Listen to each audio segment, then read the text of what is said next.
مولانا ابراہیم سعید کے بیانات کے لیے ابراہیم سعید آفیشل کو سبسکرائب کریں۔ عورت کو جو مقام اسلام نے دیا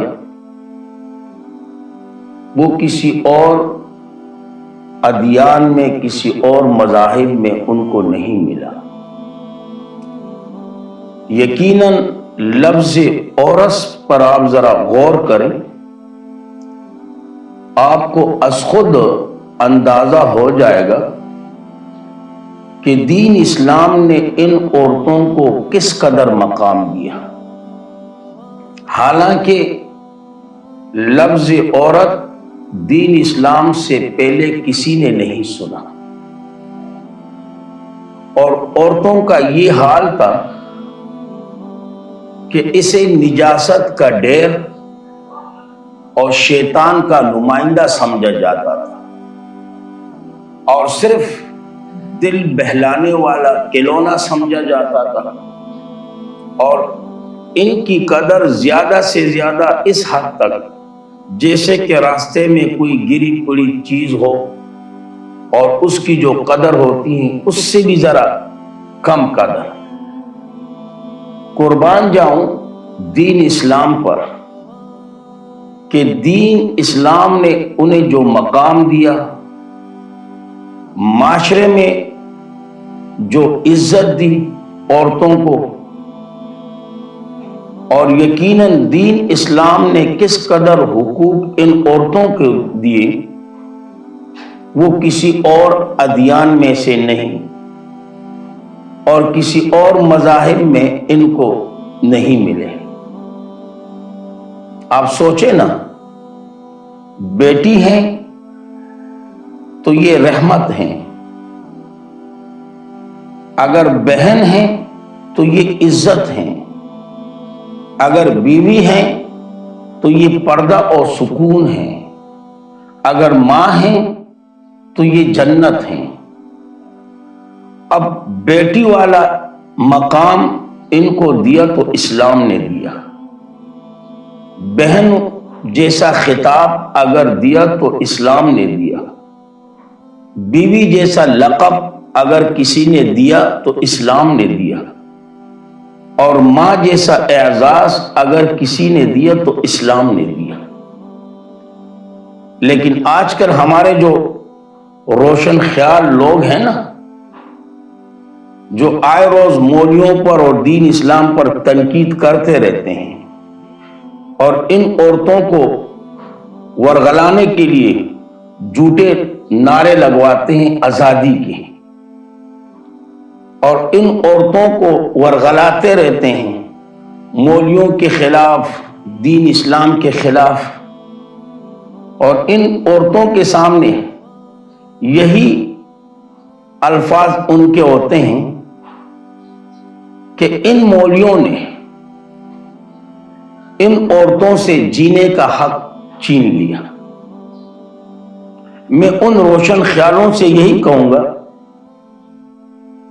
کہ جس نے ہمیں زندگیاں دی تو ہم ان سے کیسے ان کا جینے کا حق چھین سکتے ہیں؟ جب اس سے بھی بات نہیں بنتی تو روشن خیال لوگ ذرا ایک قدم آگے چلے جاتے ہیں، کہتے ہیں کہ یہ مولوی جو ہے نا، یہ ان عورتوں کو نجاست قوم سمجھتی ہیں، نجاست کا ڈھیر سمجھتی ہیں۔ میں ان سے یہی کہوں گا کہ انہی عورتوں سے اگر آپ غور کریں، بچپن میں ہمیں نجاستوں غلاظتوں سے صاف اور شفاف کیا، تو میرا کیا کام ہے کہ میں ان عورتوں کو نجاست مخلوق کہوں یا نجاست کا ڈھیر کہوں؟ کبھی کہتے ہیں کہ جی ان مولویوں نے ان عورتوں کے پاؤں کے نیچے سے زمین چھین لی۔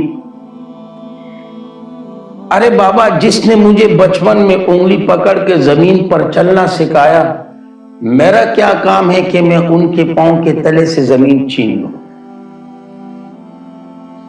کبھی کہتے ہیں کہ جی ان مولویوں نے عورتوں کی بہت تذلیل کی. ارے جس نے ہر لمحہ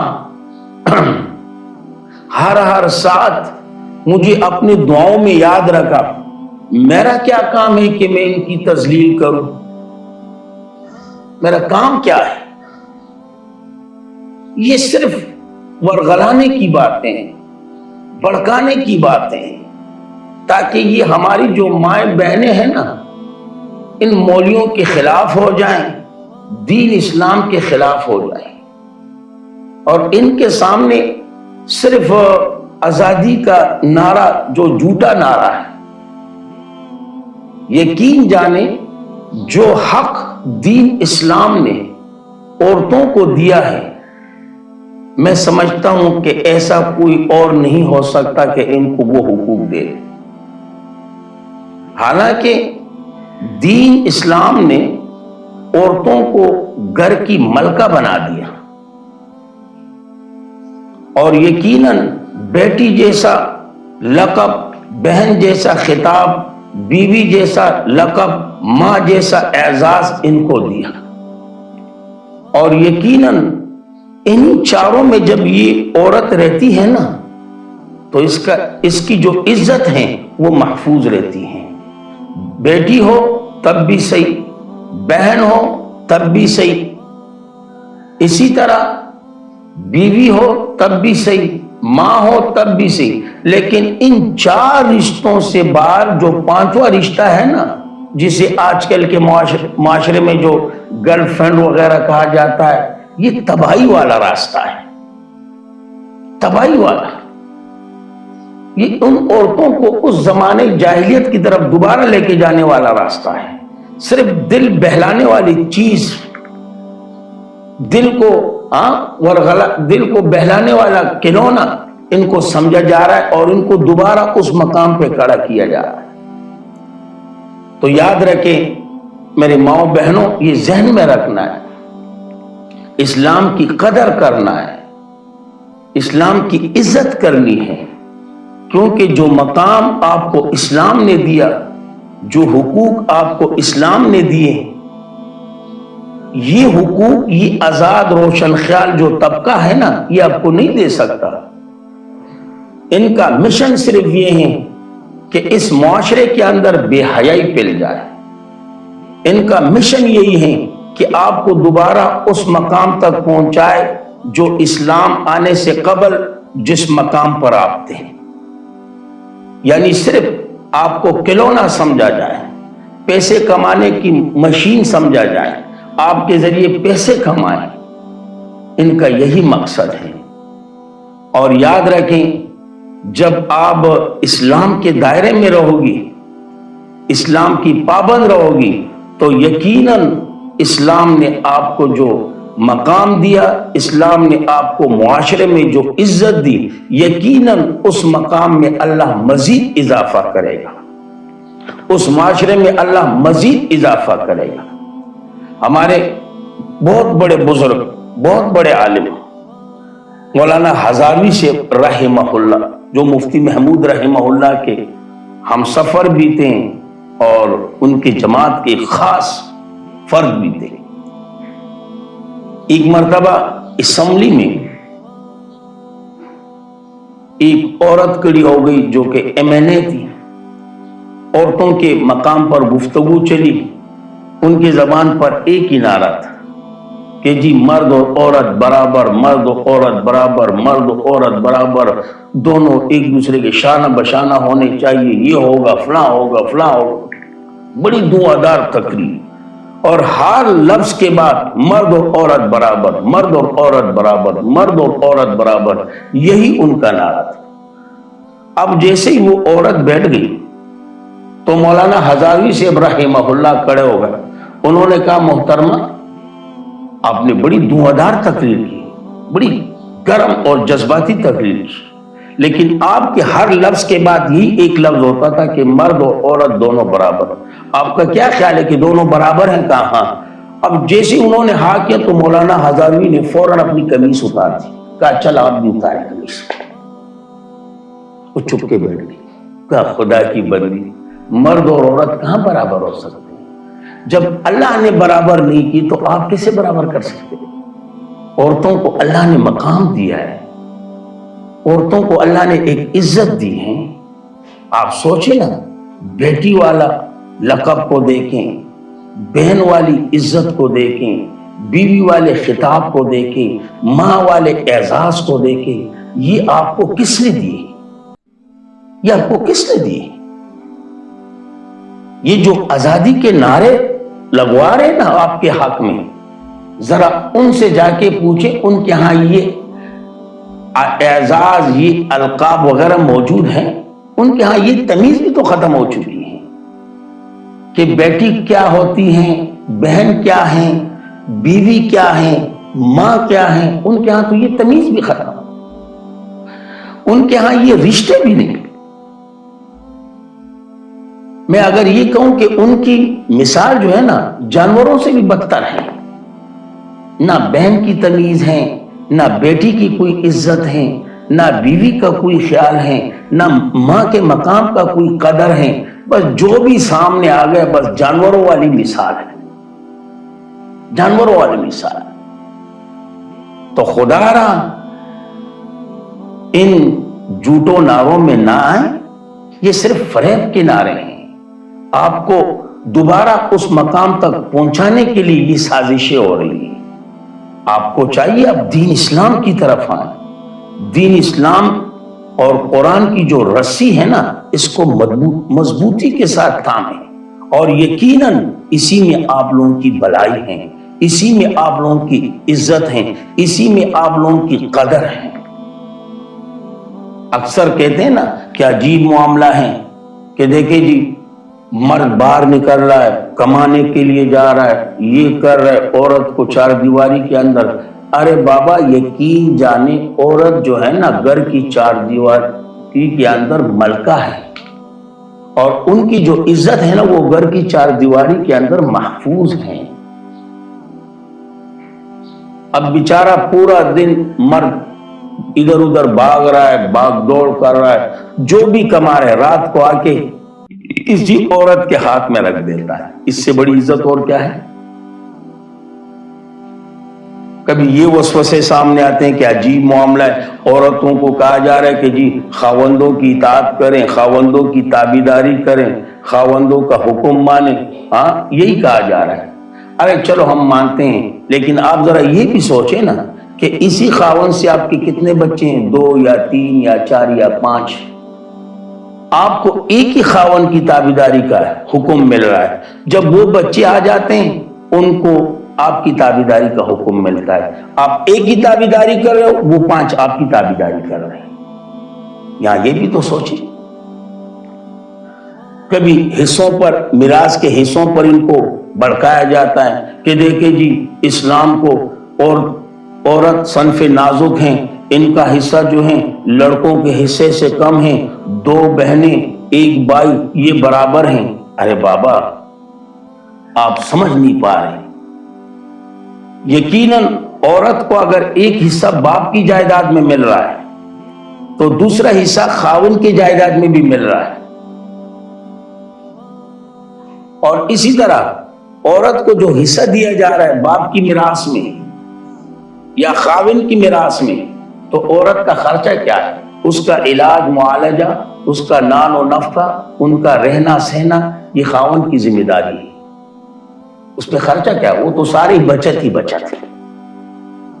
اب مرد جو ہے نا یہ بیچارہ اس پر اپنا خرچہ بھی ہے، بیوی کا خرچہ بھی ہے، بچوں کا خرچہ بھی ہے، اپنا نان نفقہ، بیوی کا نان نفقہ، بچوں کا، اپنے لیے سوٹ وغیرہ، بیوی کے لیے، بچوں کے لیے، یہ تمام اخراجات ہیں یار خدا کے بندو۔ ذرا سوچے نا، کبھی یہ اعتراض کرتے دیکھے جی مرد جو ہے نا یہ 4 بیویاں اور عورت کو 1۔ ارے بابا وہ بیچاری 1 سے تنگ ہے، اگر ان کو بھی 4 کا حکم ہوتا تو ان کا کیا حال ہوتا، ان کا کیا حال ہوتا۔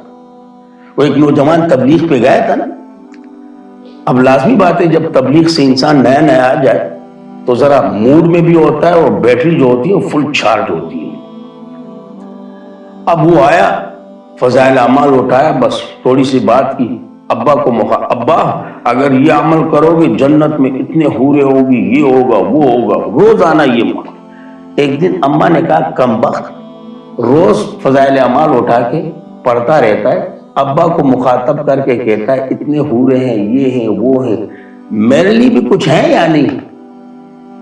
اب وہ بیچارہ تو نوجوان تھا، انہوں نے کہا اماں انشاءاللہ رات کو آپ کے لیے کچھ نہ کچھ نکال لیں گے۔ اماں نے کہا چلے ٹھیک ہے۔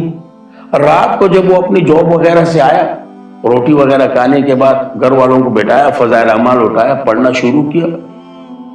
اب جیسے ہی فضائل اعمال ختم کیا، کہا اماں یہ عمل کرو گی نا تو روز آخرت آپ کو ابا جیسے 70-80 خاون اور بھی دے گا۔ انہوں نے کہا گولی مار، میں آپ کے ایک ابا سے تنگ ہوں، آپ مجھے 70-80 اور بھی دے رہے ہو؟ میں ایک ہی ابا سے آپ کا تنگ آ چکی ہوں اور آپ مجھے 70 اور دے رہے ہو؟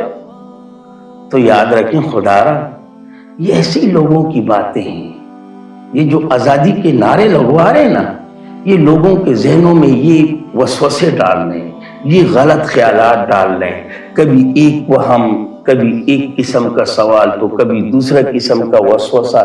یہ صرف لوگوں کو دین اسلام سے دور کر رہے ہیں، لوگوں کو قرآن سے دور کرنا چاہتے ہیں، کیونکہ ان کا مقصد یہ ہے کہ ان مسلمانوں کے ہاں جو بیٹی والا رشتہ ہے نا یہ ختم ہو جائے، بہن والا جو رشتہ ہے یہ ختم ہو جائے، بیوی والا جو رشتہ ہے یہ ختم ہو جائے، ماں والا جو رشتہ ہے نا جو سب سے بڑا بہترین میٹھا رشتہ ہے یہ ختم ہو جائے، ان کے ہاں یہ تمیز وغیرہ ختم ہو جائے، جیسے کہ ہمارے ہاں ختم ہو چکی ہے۔ ہمارے ہاں بھی کوئی بیٹی وغیرہ، کوئی بہن وغیرہ، کوئی بیوی وغیرہ، کوئی ماں وغیرہ نہیں، بس جہاں چاہیں جیسے چاہیں جس وقت جائیں، بس جانوروں والی مثال ہے، جہاں پر بھی ہو جس جو بھی ہو بس الی آخر۔ ان کا یہی مقصد ہے، اور ان کے یہاں صرف ایک ہی رشتہ ہے، گرل فرینڈ یا بوائے فرینڈ،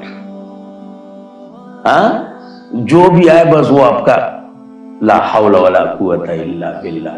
تو خدا را آپ دوستوں سے یہی کہوں گا کہ یہ باتیں گھر میں سمجھایا کریں، اپنی عورتوں کو، اپنی بیٹیوں کو، اپنے بہنوں کو، اور اسی طرح اپنی ماؤں کے سامنے دین اسلام کی یہ باتیں ان کے سامنے رکھیں کہ اماں خود سوچیں آپ کو یہ اماں والا اعزاز کس نے دیا، آپ کے قدموں تلے جنت کس نے رکھی؟ وہ پوچھے نا کہ اماں آپ کی رضا کو جنت کی کنجی کس نے بنائی، آپ کے قدموں تلے جنت کس نے رکھا؟ بیوی سے بھی پوچھیں کہ آپ بتائیں کہ آپ کو سکون کس نے ٹھہرایا، آپ کو پردہ کس نے کہا؟ بہن سے پوچھیں بہنا آپ بتائیں آپ کو عزت کس نے بنایا؟ بیٹی سے پوچھیں کہ آپ کو رحمت کا درجہ کس نے دیا؟ دین اسلام نے دیا۔ اور یاد رکھیں، آخر میں یہی کہوں گا کہ اسی آیت کریمہ میں اللہ نے انہی عورتوں کو خطاب کر کے کہا کہ اگر معاشرہ صحیح کرنا ہے نا، معاشروں کو سدھارنا ہے، معاشرے کو سیدھے سمت پہ لانا ہے، تو اے عورتوں آپ کو بھی کردار ادا کرنا ہوگا، کیونکہ ہر کامیاب مرد کے پیچھے عورت کا ہاتھ ہوتا ہے۔ یہ الگ بات یا تو ماں کی صورت میں وہ ہاتھ ہوگا، یا بہن کی صورت میں وہ ہاتھ ہوگا، یا بیٹی کی صورت میں وہ ہاتھ ہوگا، یا بیوی کے صورت میں وہ ہاتھ ہوگا، لیکن ہر کامیاب مرد کے پیچھے عورت کا ہاتھ ضرور ہوتا ہے۔ تو اس لیے معاشرے کو اگر درست کرنا ہے، معاشرے کو اگر سیدھے لائن پہ لانا ہے، معاشرے کی اصلاح کرنی ہے، تو ان ماؤں بہنوں کو بھی ہمارا ساتھ دینا ہوگا، تب جا کے یہ معاشرہ درست ہوگا۔